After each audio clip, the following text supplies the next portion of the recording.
You hear a branch snap somewhere behind you in the dark. You freeze. Your heart hits your ribs. Your eyes go wide and scan the tree line, but you can't see anything past 10 feet. The fire burned out an hour ago. You have no walls. You have no door. You have no weapon within reach. And whatever made that sound is still out there, completely invisible, deciding whether you are worth the effort. This is your first night, and already the odds are against you. For roughly 95% of human history, this was not a thought experiment. This was Tuesday. Every human being who ever lived before about 10,000 years ago woke up, went to sleep, and spent everything in between in this world. Raw, loud, unpredictable, and alive in ways you have no framework for. Modern life has quietly removed almost every skill, instinct, and physical adaptation that kept your ancestors breathing. And if you were dropped into that world today, you would not last a week. Not because you are weak, but because you have been optimized for a completely different game. So let's find out exactly how you'd fail, and why that failure tells you something important about what you actually are. Day one starts before sunrise. Not because you planned it, but because something woke you.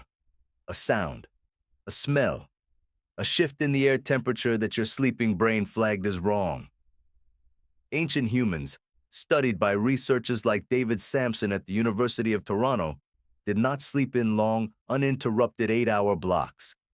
They slept in short, light cycles, waking, listening, scanning the dark, then drifting back down.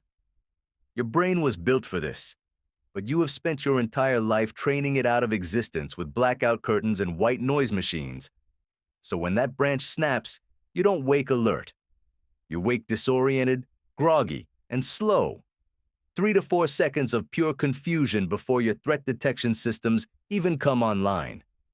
In the Paleolithic, the Old Stone Age, the era stretching from roughly 3 million years ago to about 10,000 years ago, those 3 seconds could be the last 3 seconds. You make it to morning. Barely. Now you need water. This sounds simple. It is not simple. You have no bottle, no filter, no map of the terrain. Every water source you find is potentially lethal. Bacteria, parasites, runoff from animal kill sites upstream. Modern hunter-gatherer communities studied by biological anthropologist Kelly Hayes Gilpin and others show deep, inherited knowledge of which water sources are safe, which only safe at certain times of year, and which are never safe. That knowledge was not written down. It lived in human memory, passed from generation to generation through direct experience and communal instruction over thousands of years. You do not have it. You look at a stream and see water. A Kung San person of the Kalahari, one of the most studied surviving forager cultures on Earth, looks at the same stream and reads a complex text you cannot even see. You drink. By day 3, you are sick. But before you get that far, you need to eat. Here is where the gap between you and your ancestors becomes almost embarrassing. You possess hands, eyes, and a brain that are essentially unchanged from the humans who fed themselves reliably for hundreds of thousands of years. The hardware is the same. The software is completely gone. Tracking. The ability to read animal behavior, movement patterns, and sign from footprints, broken vegetation, disturbed soil, and scat requires years of daily practice beginning in early childhood. Researcher Louis Liebenberg, who spent decades studying tracking among the San peoples of southern Africa, documented that master trackers could reconstruct an animal's species, size, sex, age, emotional state, and direction of travel from a few scuff marks in the dust. This was not intuition. It was a scientific method of hypothesis, evidence, and inference built up over a lifetime. You do not have it. You walk through the bush and see nothing. Everything looks like everything else. The animals have been hearing, smelling, and avoiding you since before you saw them. So you shift to plants. This should be easier. Plants do not run. But here is the problem. Roughly 1 in 3 wild plants in any given biome is toxic to humans in some form, either mildly irritating, seriously harmful, or lethal. Edible and deadly species, frequently look almost identical to an untrained eye. The archaeological site of Çatalhöyük in modern-day Turkey, one of the earliest known agricultural settlements, dating back to but let's say you find food. Let's say you are lucky.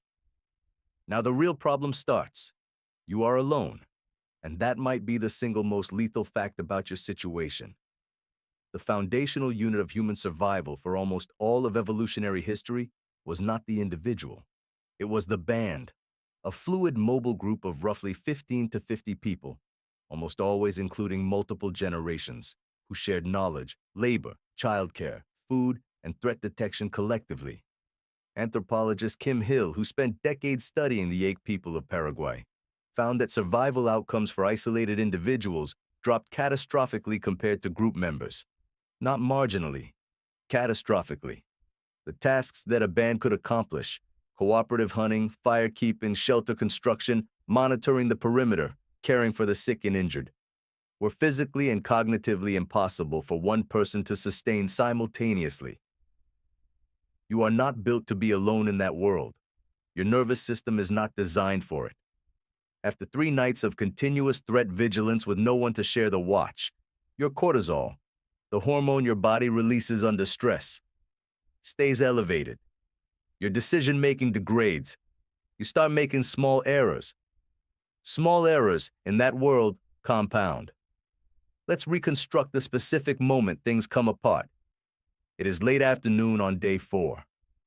You have slept badly, drunk questionable water, eaten too little, and your feet are in worse shape than you anticipated. Modern humans wear cushioned shoes from infancy. Our foot muscles, the small intrinsic muscles that ancient humans used constantly for gripping uneven terrain, are chronically underdeveloped.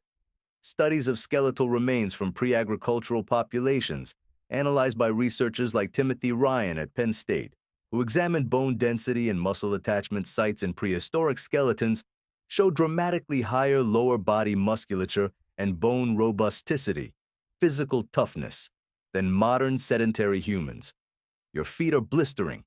Your ankles are rolling on terrain that an 8-year-old from a forager community would navigate without thinking. You are moving slowly. Slow means exposed. Exposed means visible to things that hunt at dusk. The temperature drops faster than you expected. This is the part that kills most people who are not prepared for it. Hypothermia, the dangerous lowering of your core body temperature, begins setting in well above freezing, especially when you are wet, tired, and not moving efficiently.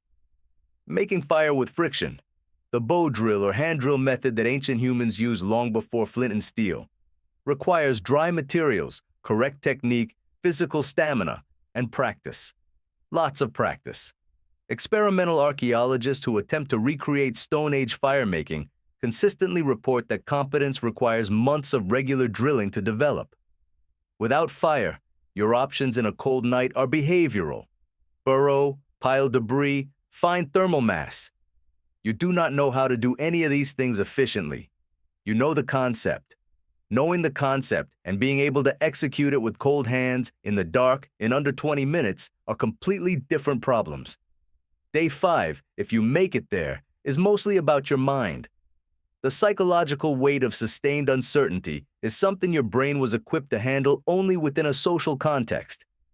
Polly Wiesner, an anthropologist who has studied the Kungsan people for decades, documented that ancient humans around the fire spent the majority of their nighttime hours, more than 80% of evening conversation, engaged in storytelling, social bonding, and the sharing of information. Your nervous system is built for that. It needs it. Stripped of it, alone in the dark, your threat detection system, the part of your brain that evolved to scan for predators, social rejection, and danger simultaneously, never fully turns off. You do not rest. You cycle. By day 5, you are not thinking clearly. You are reacting. And reaction without information, in an environment you do not understand, is just controlled panic. Here is the twist that most people miss entirely. None of this means your ancestors were tougher than you in any meaningful individual sense. They were not superhuman. A person plucked from a Pleistocene, Ice Age era, banned and dropped into your world would fail just as completely. just as quickly. They would be overwhelmed by traffic, by crowds, by the abstract systems of money and employment and digital communication that you navigate automatically. The difference is not the humans. The difference is the accumulated knowledge stored in the community around them. Every skill that kept an ancient human alive, the tracking, the fire making, the plant identification, the water reading, the sleep cycling, was never the property of any single mind. It was distributed across the band, across generations, across thousands of years of collective trial and error. You did not inherit that knowledge bank, and without it, the hardware runs exactly as designed. It just runs blind. That reframe changes everything. You would not last a week as a hunter-gatherer. But your ancestors did not survive as individuals either. They survived as networks. Every person around that fire was a node in a living information system, carrying specific knowledge that others depended on, receiving knowledge they could not generate alone. The band was the survival unit. The band was the technology. And if you look carefully at your own life, at the people you call when things go wrong, the communities you belong to, at the way your thinking sharpens when you are around people who know things you do not, you will notice that the basic architecture has not changed at all. You still survive the same way. You just forgot you were doing it.